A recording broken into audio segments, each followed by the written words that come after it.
is if I sat you down, for example, and I put some headphones on you and I played a tone to you that repeated, just exactly the same tone that repeated at predictable intervals, that the first time you heard the tone you'd produce quite a spike in skin conductance, and the next time a slightly smaller spike, and then the next time a slightly smaller spike, until after maybe you'd heard it 3 or 4 times you would not respond to it at all. And that was often regarded as habituation. And habituation is the same thing that you can see in snails, for example, and I'm using snails as an example because they have very, very simple nervous systems.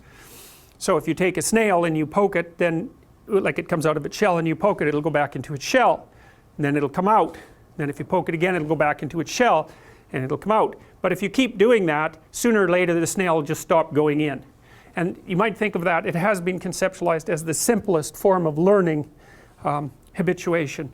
During World War I, Canadian soldiers tossed a tin can into the German trenches. The moment they saw something flying toward them, the German soldiers panicked. Thinking it was a grenade, they quickly took cover. But when nothing exploded, they slowly came out and approached the object. It was just a can. Curious, they opened it, and to their surprise, it was full of meat. They shared the unexpected meal. Soon after, another can landed. Again, they ducked in fear, but this time they quickly realized it was more food. Then came another and another. The Germans stopped seeing the cans as dangerous. They weren't hiding anymore, they were shouting, "More! Throw us more!" Eventually, the Canadians took advantage of the situation. They armed their grenades and with a grin shouted, "Here, share these too!" Then they threw all the grenades they had into the German trenches. Gathered together, expecting another tasty surprise, the German soldiers didn't even flinch. But by the time they realized those weren't cans of food, it was already too late for them.